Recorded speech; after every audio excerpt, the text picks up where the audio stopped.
Old School Lane Casual Chats is brought to you by oldsschoollane.blogspot.com and is associated with Manic Expression, the Comic Book Cast, the Reopen Nickelodeon Studios in Orlando, Florida Facebook page, the PlayStation Let's Play channel, and for entertainment's sake.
Hello everyone! Welcome to a brand new episode of Casual Chats. I am Patricia, and I am here with a few special guests. We have Jim Bevan. Welcome back, Jim. Always glad to be here, Patty. We have Kyle. Welcome back, Kyle. Yo. And we have Ryan. Welcome back, Ryan. Thanks.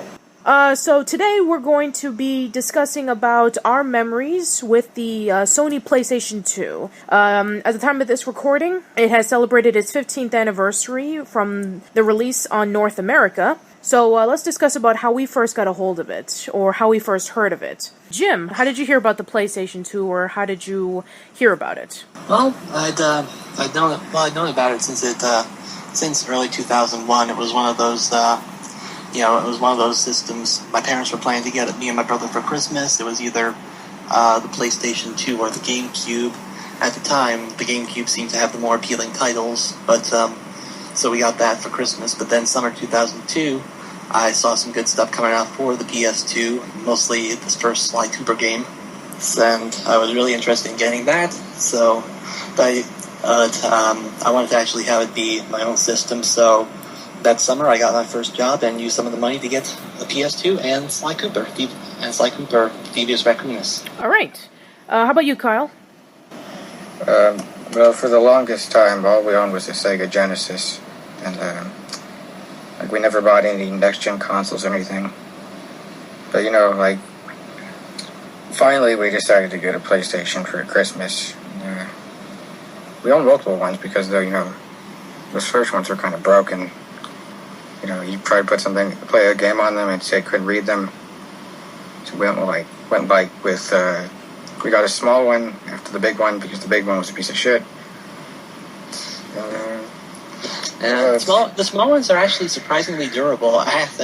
Ours got dropped twice, and over the 14 years we've had it, and it still runs very well. That was fun. We sold ours eventually. And what were the first games that you were able to get for the PlayStation 2? Virtua Fighter. Oh, okay. Played the shit out of that. Got Splinter Cell, Pandora Tomorrow, and Chaos Theory. Those are always fun. We always like the stealth games. Yeah. All right, Ryan, how about you? Let's see, I got my PlayStation 2 in January 2001 as a gift from my mother's boyfriend. But it's not really that much of a story, really. How did you first hear about it? Frankly, I wouldn't know when I first heard about it. All right, and what were the games? What were the first games that you owned? SSX. Mm-hmm. I think that's it, actually. SSX? All right. Yeah. As for me, I got mine a little bit later. I received mine in, I believe it was 2003. I got it as a gift from my dad around Christmas time. And it came with a bundle containing both the original Jak and Daxter, the Precursor Legacy, and the original Ratchet and Clank. And how we first heard about it, It was when I moved from New York City to Florida around 2001, and my cousin was still owning the original PlayStation, but he used to watch the commercials for the PlayStation 2, and he was really excited about getting a hold of one. And he got a copy of the PlayStation 2 first, and so some of the first games that he was able to obtain was, let's see, I think it was like either one of the Tekken games. I'm not sure which one was like new at the time. Probably maybe Tekken 3 or 4. That was 4. Okay, 4. And then, let's see.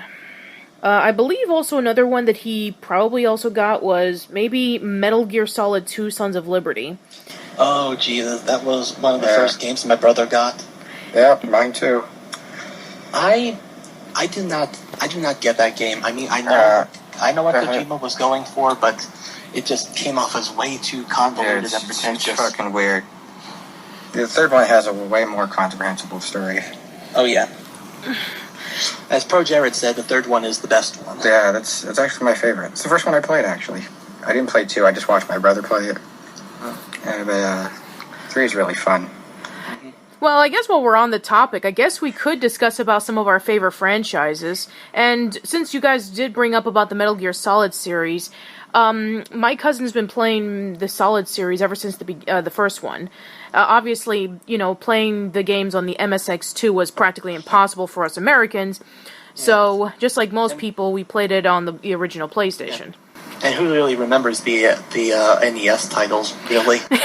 Yes, exactly. Unless you're James Rolfe. Yeah, that's true. Unless you're James Rolfe, or unless you're Trailer Drake, in which he actually says in his unpopular opinion on the Metal Gear series, in which he actually wants to see revivals or remakes of them. Anyway, but continuing on. So yeah, Metal Gear Solid 2, I can understand why a lot of people hate it. I mean, when you consider that the original Metal Gear Solid was such a influential game that came out during a time in which we had just slowly got out of the whole Doom clone era of the 90s and getting into a little bit more sophistication with storytelling and stealth. It was something unheard of. And then, the game was hyped up to no end. I remember my cousin, he would read about it in Game Informer, or he would read it in various websites like GameSpot and IGN, and they were hyping the game to no end. And then eventually it came out, and pretty much people just didn't like the character of Raiden until at least Metal Gear Solid 4. See, I didn't mind Raiden. I actually thought he was okay. I just thought the problem was just dear God, I don't want to discuss everything that is so incomprehensible or doesn't make sense about Metal Gear Solid's plot, or we could be recording this for all day. Yeah, I mean, maybe someday down the line we need to do a Metal Gear podcast, but we will not do that. We'll save that for another day. I mean, all the stuff with the Patriots and the conspiracies and... Ugh. Yeah, it gets a little bit complicated after a while.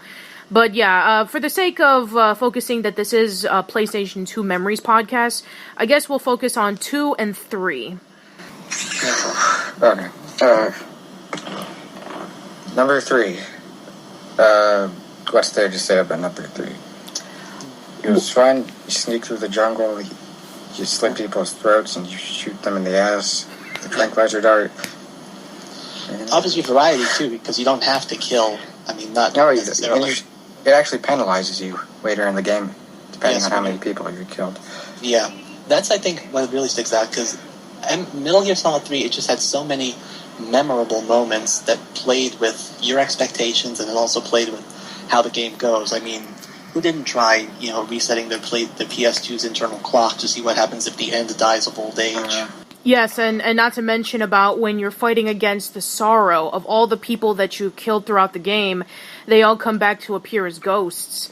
And then also finding out about, the boss, being kind of following this whole double-crossing plot involving with, she's in the bad guy side, but then she turns out to be a double agent and all that stuff. And Cold War politics and all that. Yeah. It's a good parallel because it shows both Boss and Big Boss as they both get swallowed up by this machine and basically turned from noble soldiers into people who are forced to do atrocities for the sake of world Whatever peace. side they're on. Yeah. Yeah, and then everything pretty much gets corrupted ever since with, Big Boss having to murder the boss at the end and leading up to various other games in the series in which he switches sides and everything that he tries to do for the sake of peace and following what the boss was trying to do, but then it ends up kind of like following in the same path that the of everything that he was trying to fight against. Yeah, it's just so compelling, and it almost makes you forget how silly it is. You fight a guy who can control bees. Bees! Hornets. Well, yes, I know, they're hornets. And that is really another thing. Because I know Kojima likes to, play with tropes and conventions, and he likes to break the fourth wall. But I think this was the game that showed he can dial back the silliness and actually deliver a truly intriguing story. Which is kind of funny because have you seen the recent reviews on I'm sorry going on a tangent again, but the recent reviews on Metal Gear Solid 5, they were complaining about that the game was too serious. Really? Because I see people talking more about what songs it's more amusing to play when you're attaching the Fulton balloons to things and flying them off. Ah. The craziness is there. It's just like, it's just not as concentrated because they space out the cutscenes more. Oh, that's something I really miss from Metal Gear. Cutscenes that don't take an hour to complete. Metal Gear Solid 4 is pretty much like a movie when it comes to its cutscenes. Well, they're all very cinematic. That is true. Anyway, so any other particular franchises or games that really resonate you with the PlayStation 2? Splinter Cell. Oh, okay. Another Cell. I haven't played a lot of the Splinter Cell games. I've maybe played like one or two because ever since Metal Gear Solid, my cousin really got into the stealth genre, and so he played a handful of the Splinter Cell games. And, there's always been like this big debate on which was the better stealth soldier, Solid Snake or Sam Fisher. So, go ahead, Kyle. They're really different types of games. Splinter Cell is set in the real world. It's not as silly, I guess. Well, true. It's very, gritty, I guess. Makes sense. So for your answer, who's the best stealth soldier? J.C. Denton. Oh, okay. And that's a good answer. I couldn't resist. All right, so Kyle, which games in the Splinter Cell series for the PlayStation 2 have you played? Pandora Tomorrow and Chaos Theory. And I think Chaos Theory was the better of the two. I played the first one, so... why is that? Why do you think that Pandora's, what was it? Chaos Theory. Oh, Chaos Pandora Theory. Tomorrow. Okay, so, what made them some of the best in the series? Well, I can only speak for myself, but, I just enjoy, sneaking around, figuring stuff out, figuring out creative ways to kill people, or not kill people, I guess. It makes you think. You can't just go in guns a-blazing. And that's what's always intriguing about those games for me. Okay, that's good. I really don't have too much to say about the Splinter Cell games, so let's move on to another one. Jim, what would you say would be a franchise or a game that you have fond memories of? Persona 3 and 4. Oh, Yes. I have never played any of the Persona games, but I know that the three people that I do know from Manic Expression who do play the Persona games are obviously the both of you and Hero of Tomorrow, who unfortunately is not here with us today, but go ahead. I want to hear your stories about Persona 3 and 4. So go ahead, Jim. Why don't you start off? Okay, well, it's kind of hard to say it's kind of hard to encapsulate what makes Persona 3 and 4 such good games.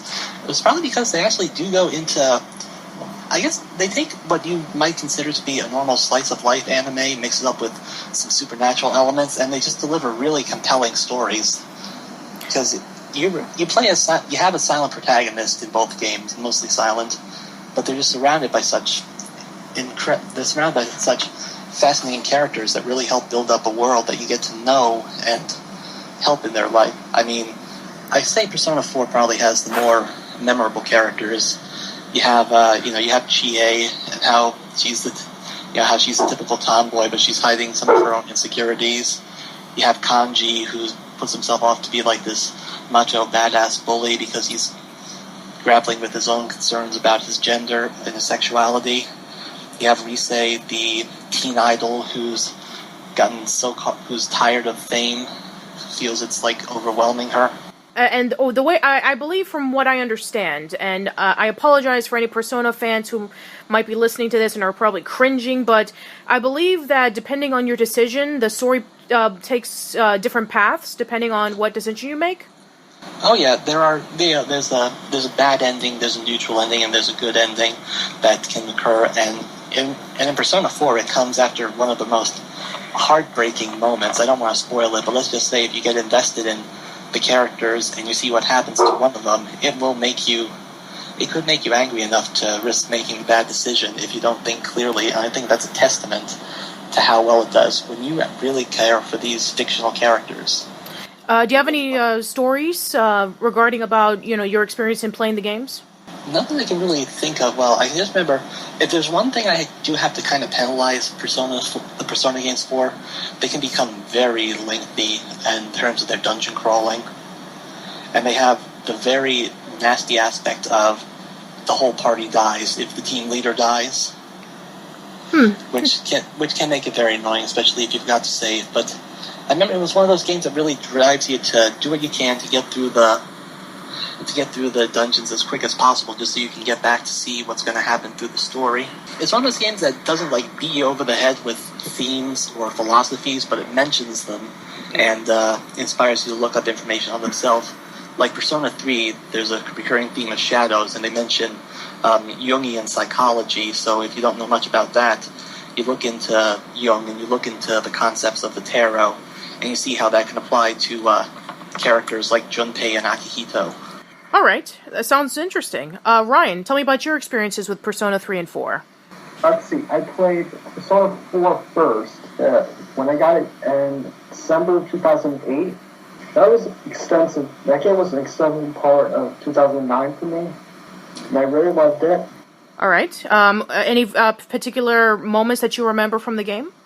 Well, there's a couple I can't spoil for reasons, and how about something that doesn't have too much of an impact on the overall plot? Or some of your favorite characters? What about the culture festival at the school? Do you remember that and how amusing that was?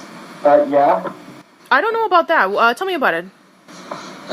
There's a culture festival at the school, and the male characters managed to sign up all the female characters for a beauty pageant, and then later on the girls get their revenge by signing up the guys for a drag show.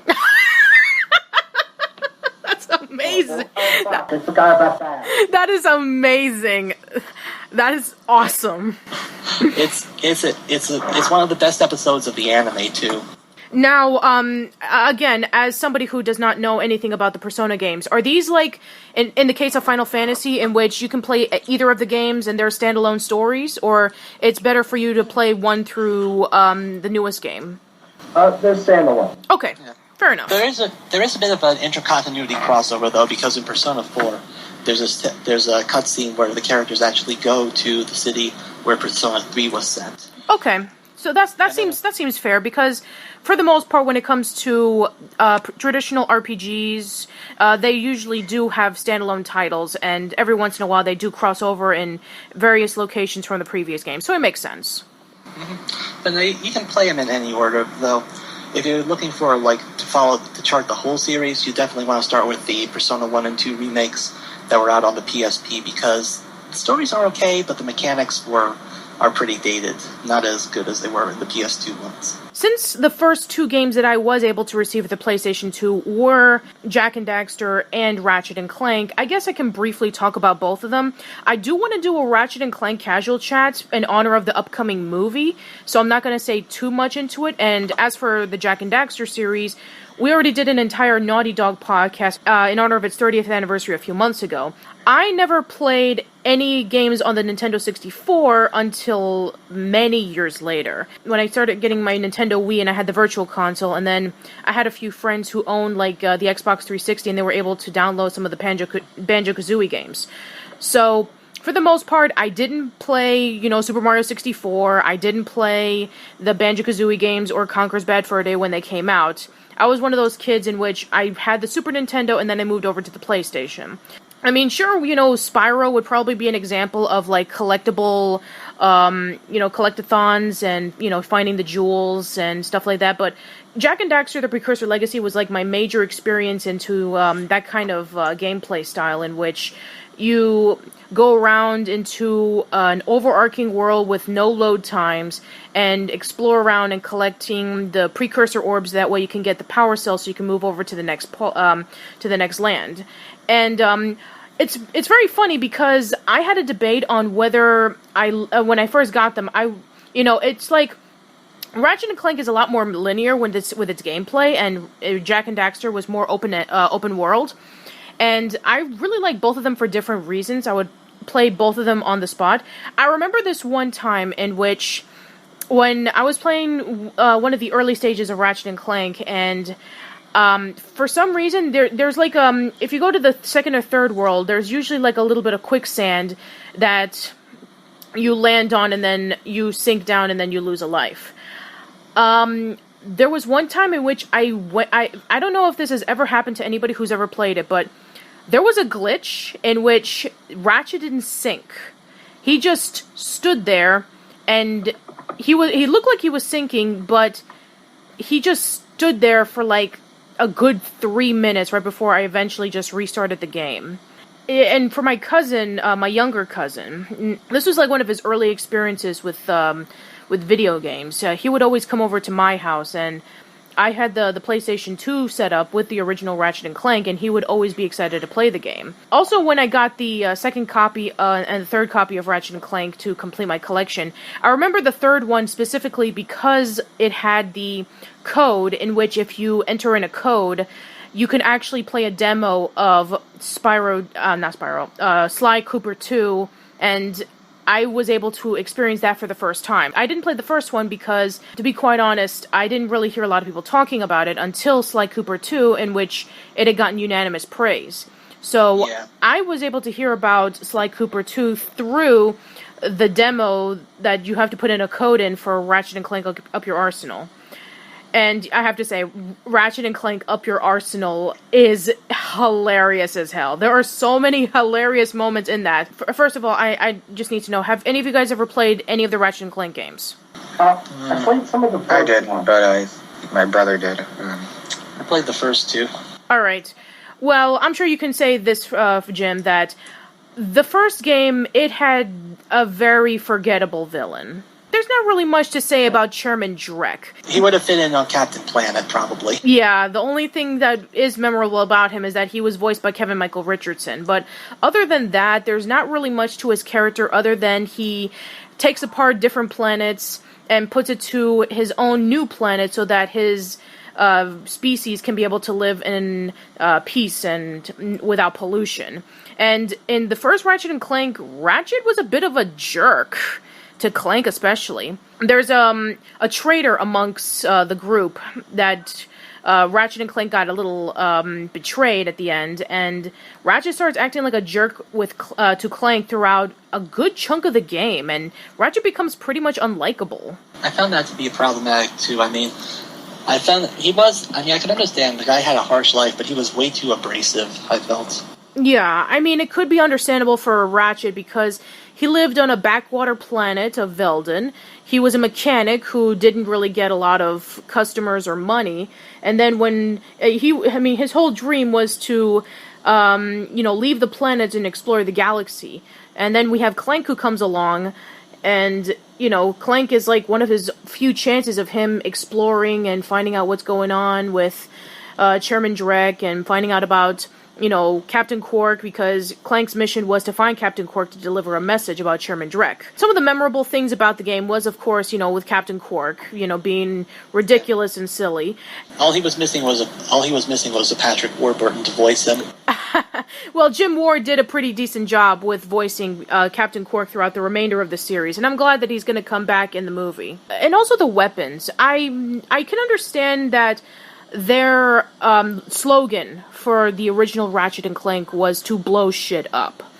And it was crazy when I first played the game. Like, these weapons were over the top and they were incredible. But playing the more recent games and looking back on the original weapons, they seem kind of bland. I mean, you have your stereotypical shooter, you have your stereotypical bomb glove, you have your stereotypical rocket launcher. The only ones that were, really memorable for me was the weapon that turned enemies into sheep.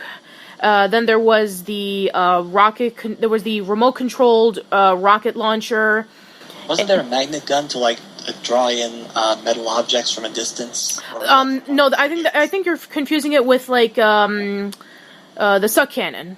Oh, the suck cannon. Yeah, the suck cannon, for smaller enemies, you can suck them in, and then you can use the enemies as projectiles. That was also a really memorable weapon that you only saw in, the first 3 Ratchet and Clank games, if you were able to transfer them via memory card. For the most part, you have some, really decent levels. Obviously, the Metropolis level is one of the most iconic in the entire series. I mean, it's even played out later on in Ratchet and Clank Future Tools of Destruction. Yeah, I mean, there's not really much to say about the first one. The second one is definitely a much better improved game over the first because it introduced the RPG elements and it had a lot more worlds for you to explore, and this was also the first game in the series in which you get to upgrade your weapons. And then there's the plot twist, which, showcases on who the actual villain is. And to be quite honest, it was kind of a letdown for me, because I expected something a little bit more. Play Going Commando, and then you play Tools of Destruction for the PlayStation 3, there's a little bit of continuity errors that even the developers themselves don't even want to acknowledge. It's kind of interesting, to be quite honest. It makes sense, of course, because the Future series was the first time in the Ratchet and Clank series in which they try to tell an overarching story. So I guess it made kind of sense. You think they would have had something in there to, offer a bit of a retcon or some explanation? True. Would have been nice if maybe there would have been a logical explanation as to the person who was who was kind of showcased as the villain in the second game, and who, when they reveal who the person is, then it just builds up a lot of questions especially if you play Tools of Destruction. But anyway, but I have to say that the ending with, at the end credits in which you see Captain Quark, trying off these, odd items, trying to, after he was, humiliated, it's kind of weird, especially the whole, Hygienator, which I have no idea what they were thinking when doing that. I mean, let's be honest, the Ratchet and Clank series is very well known for putting in a lot of sexual innuendos. But I guess that was the joke. And then I have to say that Up Your Arsenal at the time was my favorite Ratchet and Clank game because it was so funny. Dr. Nefarious is still to this day my favorite Ratchet and Clank villain. It's understandable why. It's just so freaking memorable. He is hilarious, and there are so many things about him that just makes him stand out compared to the previous 2 villains, because, I mean, you have the scene in which, Nefarious, when, I don't want to spoil for those who haven't played the game, but for those who don't know, Nefarious is like this robot, and then every time he gets angry at Captain Quark because he wants to get revenge on Captain Quark, there's this soap opera that plays in his brain, and it has to be slapped by his butler Lawrence for him to get back to normal. Yeah. You also gotta love how Lawrence, even though he was badly mistreated, always managed to get back at Nefarious in a way, like the bit where there's self-destruct, where he activates a self-destruct mechanism to kill Ratchet and his friends, and he asked Lawrence to teleport them away. Lawrence chooses to teleport himself instead, and Dr. Nefarious is just standing there, as the countdown goes on until he says, "This isn't funny, Lawrence," and then he's teleported away. Right, and then eventually when Nefarious and Lawrence are at the meteor or asteroid. And then you have Lawrence dressed up as a rock star, and then he's asking about, how long are we going to be stuck in this asteroid? And then he said, oh, well, so according to my calculations, we're going to probably be here for, like, I don't know, like a few, 100,000 years or something. And so we might as well get ourselves comfortable because it's going to be a long ride. And then he just screams out his name, and then the end credits roll. Another, his sidekick, Courtney Gears. I bet, like, back then, it was, like, a hilarious jab, but just looking at it now, I mean, it's a pretty dated reference.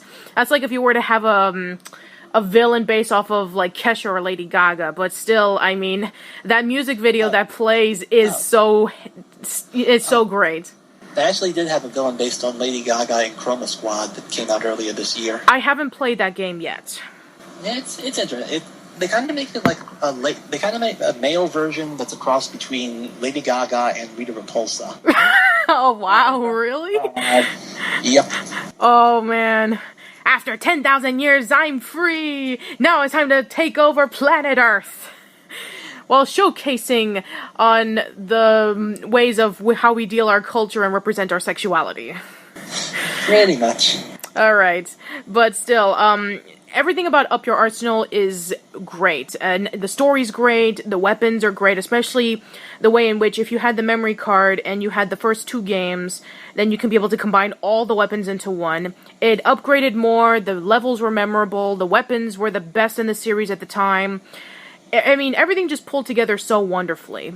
Do you remember that bit where it looks like where they think Captain Quirk is dead, and Ratchet tries to give him a eulogy, and he's just standing there struggling to think of something nice to say about Quark. Oh, yes. It's pretty understandable why, because when Quark and the gang get back together, they send Ratchet and Clank over to a dangerous mission while everybody else just sits at the space station saying about, oh, we'll just send him along while the rest of us have meatloaf because it's Meatloaf Day. So it's like, yeah, I can understand why you don't like Quark, considering the fact that Quark has taken advantage of Ratchet and Clank in more ways than one. And, finding Quark in the first level when, he disappears and then he ends up in the planet in which he thinks he's like a monkey or something, a monkey lord, then trying to get his memory back together.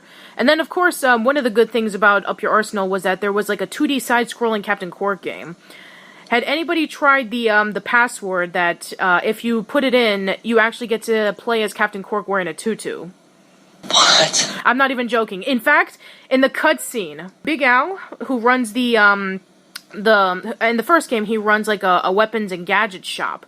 He even says what the code is, and I still remember it to its day. It's up, up, down, down, left, right, circle, square, square. And if you put in the code, he actually does wear a tutu. And also, if you put the code in reverse, if you're playing as Ratchet, it's circle, square, up, down. No, it's down, down, up, down, up, down. No, it's down, down, up, up. There we go. If you put in that, then Ratchet actually has his Omni Wrench transformed into a lightsaber. Because if it's sci-fi, you gotta have a lightsaber. Obviously, yes. No, I just want to briefly talk about the 4th and final game in the PlayStation 2, which was Ratchet Deadlocked. Definitely more different than, the previous games because it's basically a gladiator-style game in which Ratchet is mostly focusing on combat as opposed to combat mixed with puzzles, mixed with exploration. A lot of people, they have their mixed opinions on it, but I enjoyed it okay. It was a lot of fun, especially when you customize the weapons and you put in the different elements into it to make the experiences completely different. Like, if you put in one item, then you get to put in, like, maybe lightning. The enemies get struck with lightning, or put in, like, maybe lava. The weapons play off differently depending on what elements or how fast the bullets go or how powerful the shots are. But the thing that disappointed me a little bit was that the villain was nothing really special. Gleeman Vox was kind of like your stereotypical, like, agent and trying to represent the main gladiator who was supposed to be on the top. Think of it like a PG version of Mad World, except without the blood and without the cursing, and it's a lot more humorous. The news announcers are the ones that make it. There's like these two news announcers who kind of like play off one another. They are the highlights of the entire game, in my opinion. Oh, that's good. Sounds good. Yeah, I find that when you have like good commentary, that can elevate even like a somewhat average fighting game or brawler. Yeah, definitely, I agree. And if you want to hear more talks about, how I feel about the Jak and Daxter games, well, there's the Naughty Dog podcast, so you can check it out. So, any other franchises that you guys want to talk about? I was going to say, if we are doing PS2, we could probably got to talk about the big one for that title, Shadow of the Colossus. Shadow of the Colossus. I know a lot of people have, like, personal issues with that game, but it is very interesting. The way that the atmosphere plays into wandering around and fighting off each and every single colossi, and finding out the different strategies, and also the story involving with Wander trying to save his girlfriend. It's a perfect minimalist story. You know, one of those stories that you don't need to pick up everything through dialogue. It's all through the characters' actions and the repercussions, and even the environment. Right, and not to mention about how it tells a pretty strong allegory that doesn't really shove it into your face, and it can lead up to many interpretive ways on how you think the story played out. And another way, again, we were talking about earlier how Kojima likes to subvert things. This is one of the ultimate subversions. One of the big games where you think you're playing as the hero, only to realize the further you go on that what you're doing is actually, as monstrous as the creatures you've been being to fight. I mean, yes, you can justify it and rationalize it and say, I am doing this for a good reason. I am doing it to save the life of the person I love. But when you are killing innocent creatures that have never done anything to harm you, that are only reacting in self-defense, it doesn't matter how far you've traveled or how many times you've risked your life. Does that really justify it? Right, and I guess it could be the same way in which trying to see if you can control fate. Fate is, for a lot of people, it's already predetermined. Sometimes people try to change it. But in a way, the way that things are played out, sometimes we have no control over it, no matter how much we try. And the repercussions that it comes to changing it, it can be even more, consequential in your life than what it was before. Yeah, because when you think about it, it's never given as an option in the game, but you kind of have the feeling Wander could just abandon the point. He can realize that it's not worth it and go on, but he just can't fight his destiny. Right. Do you guys have anything to say about Shadow of the Colossus? Have you guys played the game? We had it. I played it. Oh, okay. What are your opinions on it, Ryan? I actually don't have much to add on what Jim said. All right. Kyle? No, I never played it. Okay. I think we had it, but you don't know what you're missing. I believe yeah, that probably. the controls weren't the best, but it was one of those games where like everything else compensates up for it. It looked interesting. It seemed pretty unique. It's a pretty unique game. There's going to be some people who are not going to get into it because gameplay-wise, it's a little bit hard to control, especially if you're riding Argo. Argo was... It looked difficult. Yeah, Argo was programmed on purpose to go out of control because they want to showcase that, hey, just because, this is a video game doesn't mean that we have to give the mechanics of a video game. It's going to control like a real horse, so you have to be able to try to see how you can be able to play it into the surroundings in order for you to accomplish your tasks. Which I know that can frustrate a lot of people, especially if they play games for just the gameplay and not for the story. But, if you're into moody, atmospheric games that have a deep message behind it, then I would suggest you check it out. And Ico is no slouch either. Ico is also a really great game. Maybe not as well known as Shadow of the Colossus, but still a pretty decent game in its own right. Oh yeah, definitely. I will say it did have control issues, but it was still another good example of what Team Ico can do with just building a great story through very little actual exposition and letting you find out for yourself what's happening. Kyle, why don't you give the next game or franchise that you have fond memories over? Bully. Bully! Oh, that is actually one of the most overlooked games in the Rockstar games. Rockstar for a long time was... Lighter fare, but surprisingly good. Yeah, Bully was, for a while, Bully was like a really critically acclaimed game, but it was hugely overshadowed by the Grand Theft Auto series. So, I want to hear your story on it. Well, I only played it a little bit, but if I recall it being pretty tough, actually.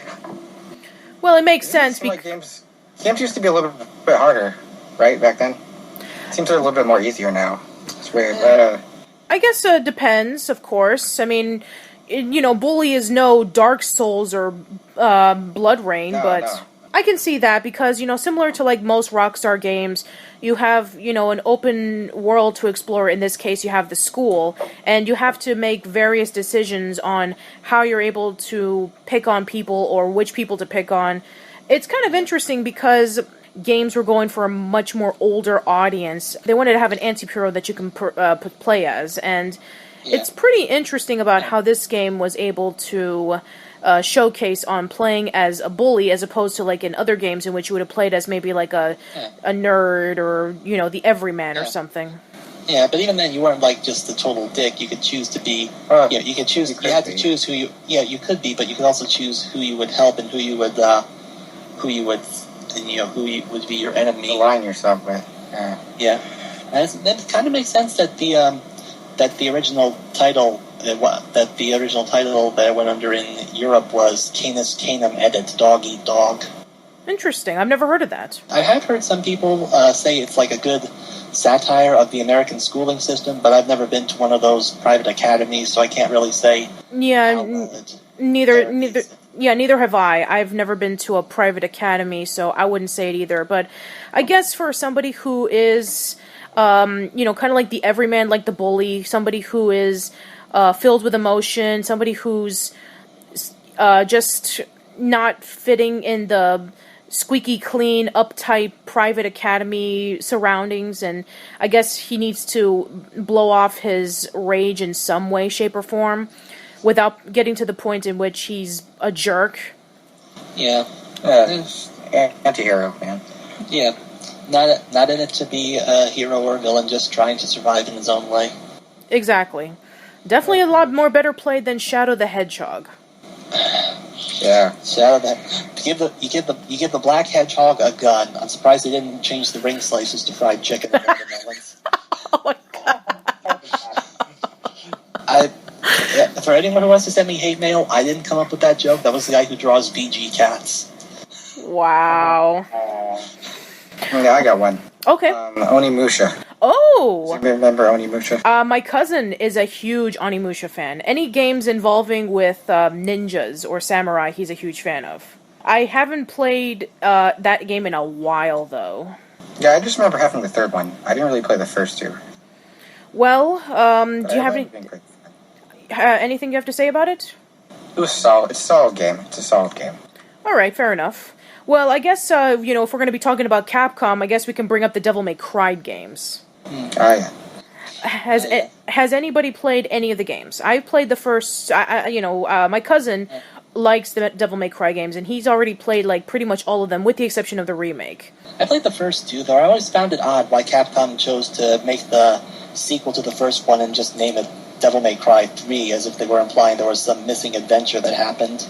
Yeah, I don't know why, because I do know that Devil May Cry 2 was not liked by a lot of people because of the unbalanced difficulty, but still, I guess they're trying to not acknowledge it, but yeah, the first Devil May Cry was, for those who don't know, that was supposed to be Resident Evil 4, but because the gameplay was so completely different than any of the other Resident Evil games, it was reworked into a brand new genre, a brand new franchise of the Devil May Cry series. Yeah, it's a very interesting game. We have Dante, and he's a demon slayer, and he's half, demon, half angel from his mother and father's side.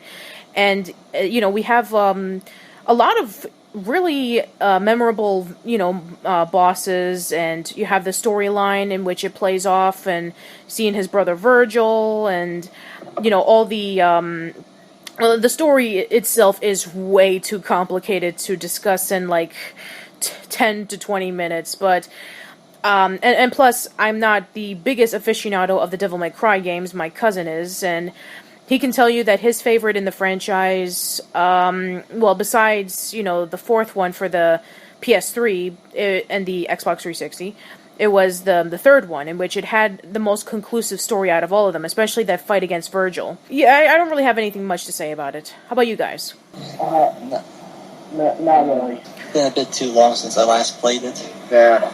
Okay, I got one. What many people consider to be, like, the flagship series in the entirety of the PlayStation 2.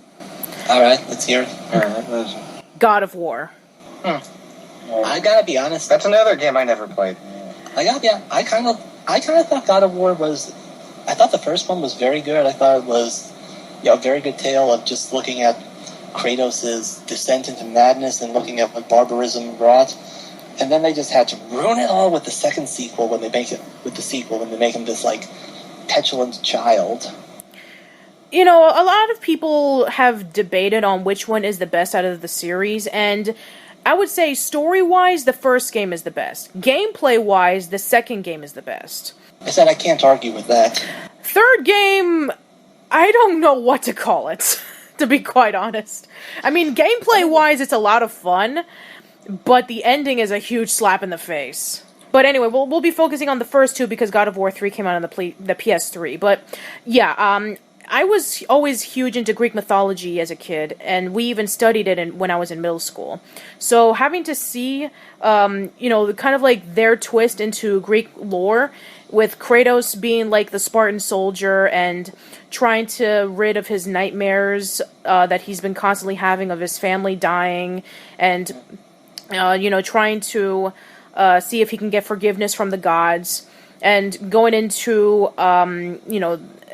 the Temple of Kronos, and fighting off against Ares, who attacks Athens. I have to say that everything about it was like really interesting. Like it showcases on the different mythological creatures. Sorry. It helped popularize press X to not die. Yes, I mean, if Shenmue brought in was one of the first games that brought in the QuickTime events, God of War pretty much brought it to an overwhelming level. It's like, push buttons in order for you to complete a task. Push X so you don't die. Push R and 1 button so you can stab somebody in the eye. Hit circle to gouge out the Cyclops' eye, and then hold it up like your Link. Yeah. Push R2 so you can push a cage so a guy can burn and use it as a sacrifice to open a gate. Oh god, that was just sadistic. Yeah, true. Yeah, that's kind of the sad thing, though, how many times Kratos had to solve, like, a puzzle or get by an obstacle by just killing someone. Yes. And in the first game alone, he killed a lot of people in order for him to complete puzzles. And that's one of the good things about the first game, is that, it had some pretty interesting puzzles. Like, when you get the swimming mechanic for the first time, and you can be able to breathe underwater. I didn't know the first time that you had to go all the way under, Poseidon's statue in order for you to, go on to the next level. And that level was just sadistic because it had these like really creepy hands, and then it had those chain blades in the bottom that if you didn't swim fast enough, you would be sliced up and you'd be dead. But one of the most memorable things about the game was when you finally get Pandora's box, and then Ares comes by and he throws the he throws the wooden stake, and then it pierces into Kratos' heart and he dies and lands over in Hades. I mean, just Hades itself, and seeing the bodies just falling down was just creepy to look at. Yeah, it had quite a few nightmare-fueled moments. Yeah, I'll say.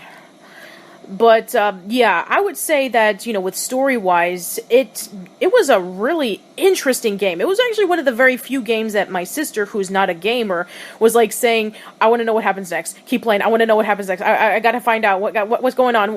But, yeah, it was just great. And unlocking the additional cutscenes was not an easy task, especially when finding out more information about Kratos' past, which, unfortunately, they pretty much retconned in the sequel. Yeah. And the funny thing about it is that if you played through the second game and you see a video on that, they just pretty much said, we just don't care. It's like, Screw you, man. People do actually give a crap about continuity. They took someone who was, basically someone who'd done monstrous actions, but you could understand the rationale, and they just made him into this, and they made him into a generic tough guy who wants to kill because it's fun. I mean, I can understand because he was trying to get revenge on what Zeus did, but still, I mean, there was no reason for him to attack the village other than trying to help out the Spartans. Even with Ares being the god of war, he helped with war just so he can be able to perform actions that were rightfully so, not because he just wanted to showcase his power. Yeah, and then you come into the big problem that started in God of War 2 and extended into 3, where Kratos is killing off the Greek pantheon and so many other deities that perform basic functions. Like, he kills Helios, he kills the Sisters of Fate. How is the world still functioning when he is destroying the deities that basically guarantee the basic functions of the world work? Yeah, and it becomes even more complicated with God of War 3. But we will not be discussing it here because that was a PS3 game, but man, does it get screwed over. And unfortunately, we never get a clear-cut answer because the following games afterwards are prequels. Yeah, I still love the comment that Yahtzee made once in the Zero Punctuation View, where he said that God of War 3 turned Kratos into history's most militant atheist. Wow. That's actually a really interesting point that he made, and it's kind of rightfully so. But, one of my favorite, powers of, with God of War 1 and 2 was, when you got things like, you have things such as, like, with Zeus's lightning bolts and using, which is kind of weird because it's obvious that Poseidon's, lightning attack was much more better. I mean, sure, you can be able to have a projectile throwing weapon with Zeus's lightning bolts, but Poseidon's weapon was... Poseidon's ability for you to shoot lightning in a circle was much more easier to use. I use that one a lot. And then, of course, you have, there's Artemis's sword, which I used a little bit more than I even used my chain blades because of how powerful it was. And, there was also, Hades' attack, in which he can be able to, like, grab the enemies and... kind of like steal their souls. What about the Barbarian Hammer? Oh yes, the Barbarian Hammer was also a good one. Also, if you were fighting off one of the Gorgons, you actually get to use the Gorgon head so you can freeze your enemies into stone. I like that. That carries on from the original Perseus myth, so that was a nice nod to the source material. And not to mention, there was also with Jason and the Argonauts, in which in God of War 2 he actually gets the Golden Fleece and he uses it as a defense weapon. Yeah, didn't he get a pair of wax wings from Daedalus too? Yes, he did. That was also that was in the second game, in which he did get Daedalus's wings and he's able to use it for flight. Yeah, thankfully he knew how to use them better than Icarus did. That is true, yes. Yeah, there were a lot of, they showcased a lot of the Greek characters in, various of the God of War games. You have all the gods. You had Prometheus, Daedalus, and Icarus. And then later on throughout the series, they feature characters such as like Hercules and the Gorgon sisters. Who didn't love that when they brought in Hercules, they got Kevin Sorbo? Oh, that was amazing! That was freaking awesome. I love that one. All right, so while we're wrapping up, let's name a few more games from the PlayStation 2 that we fondly remember. Okay, I'll just name one more. Okay. This last one, I already mentioned. I mentioned I got it because of Sly Cooper, but you've already done an old school lane on that, so I'll recommend everyone listen to that instead to get a good idea of what the Sly Cooper games have to offer. And I'll just bring up my last memory with this a little bit. Na na na na na na na na na na na na. Am I the only one who played Katamari? Oh my god, Katamari Damacy, yes! I remember when I first saw that in college. I cannot tell you of how mesmerized I was when I first saw it. It looks so weird. Just, we have the King of the Cosmos coming along. He sends the prince over to gather up every single item so they can rebuild the cosmos just because he screwed up and he's lazy, but he's the king, he can do whatever the hell he wants. I thought it was the weirdest thing ever, but when I played it, I was like, this is amazing! It's so insane, and yet it's so compelling because it gives you that challenge. Keep building, get it as big as you can, get as many different items as you can. See how far you can take this until you're eventually consuming entire planets. It's just so weird. You gather everything from buildings to people to bridges to corn husks. It's so weird, but it just works so well. I mean, this was kind of like one of the first introductions of, kind of like, hey, let's see how Japanese the Americans can be able to take. Yeah, that's one thing I find considerably interesting. The PlayStation 2 and the era it came out in, the sixth generation of consoles, you still had people who were trying to tell good stories, but I think this was the console generation when you really saw developers working to, truly legitimize gaming as an art form by just experimenting and just seeing what concepts they could come up with, whether they be, unbelievably moving or just surreal and bizarre.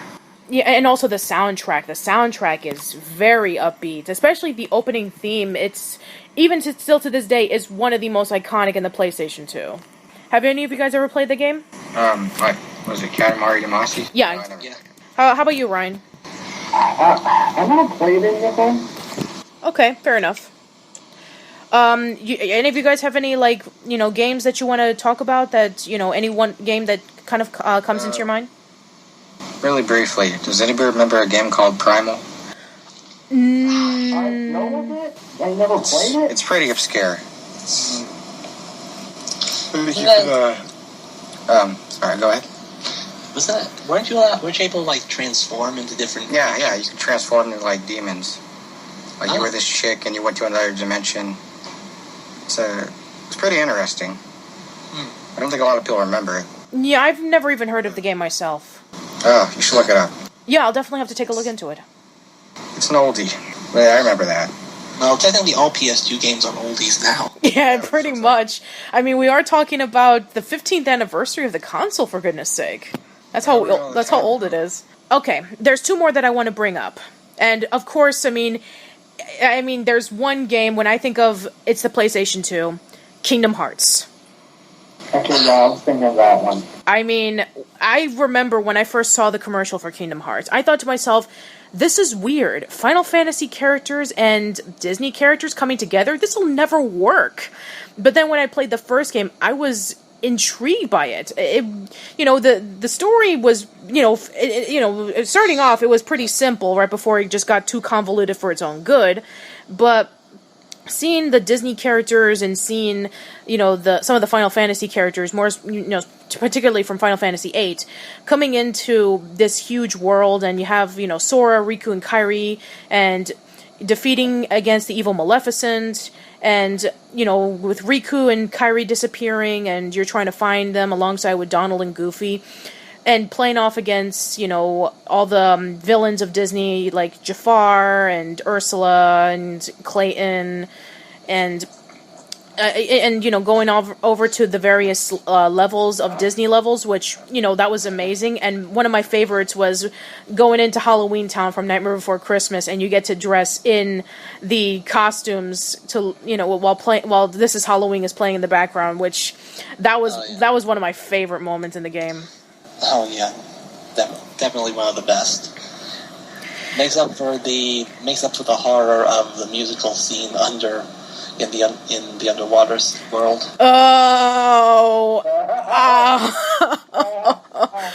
Okay, here's the thing. If any of you have seen the Let's Play channel PlayStation, we did both Kingdom Hearts, and I think we did Kingdom Hearts 2 for a bit, right before we got into a hiatus, but I hate Atlantica.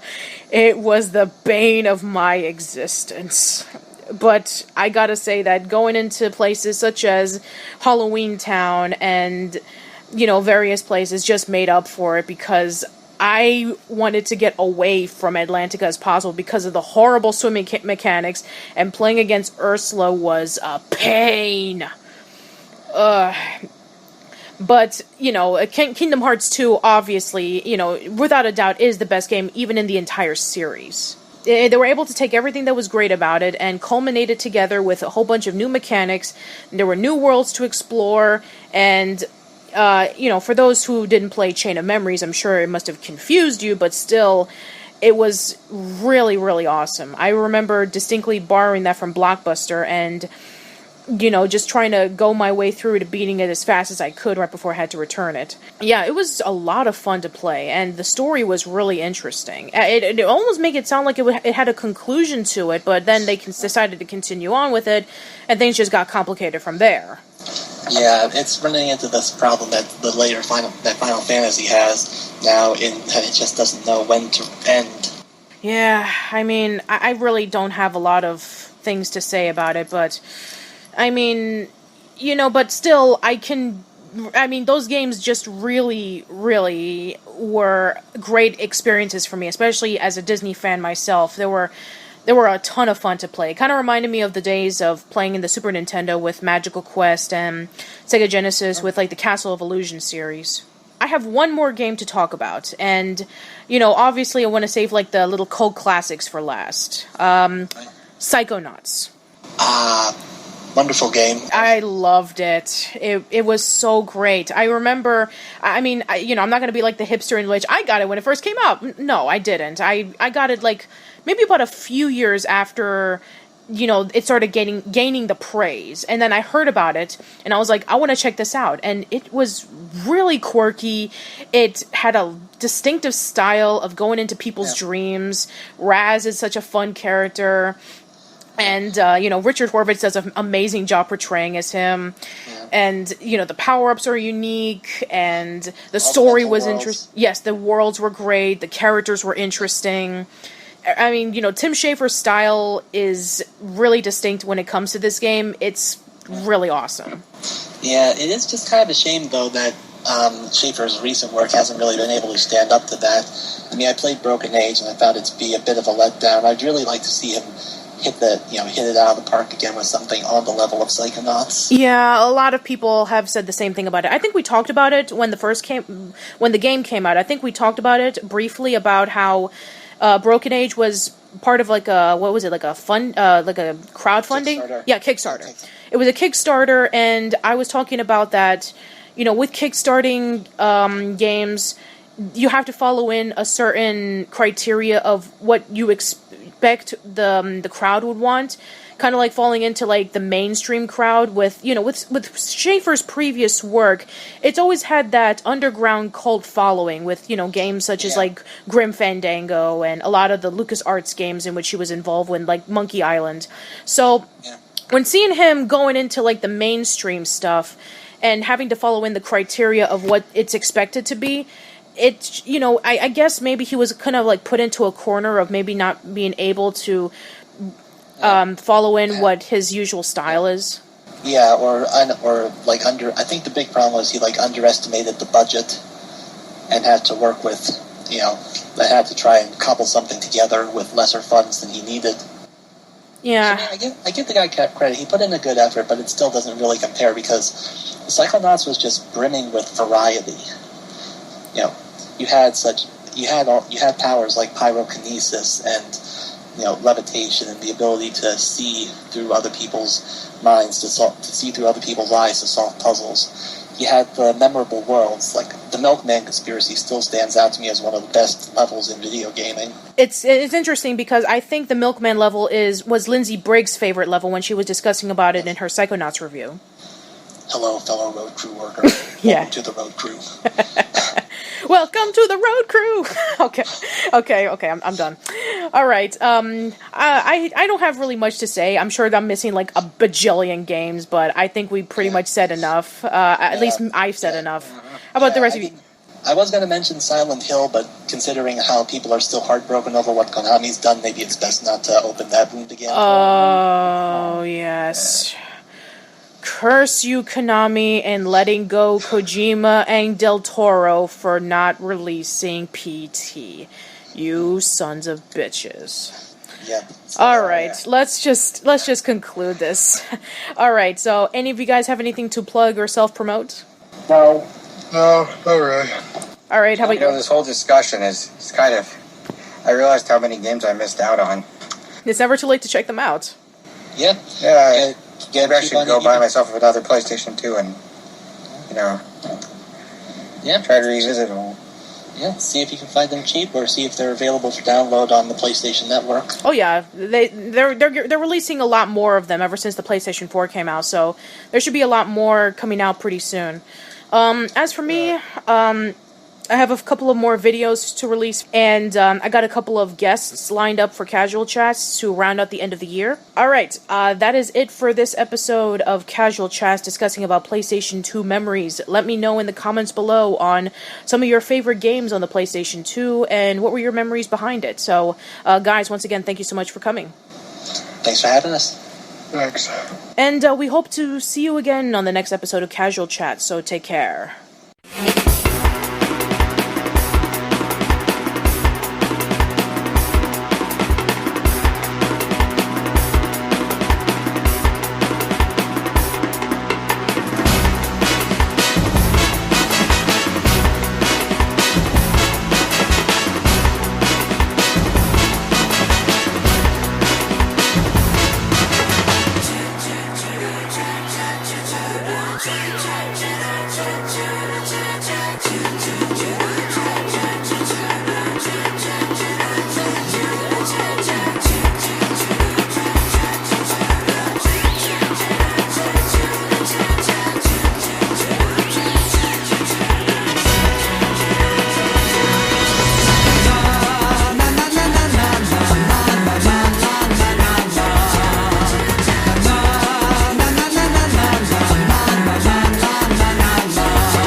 Do your best. Picnic 기분 feel so good. 素敵なアフタヌーン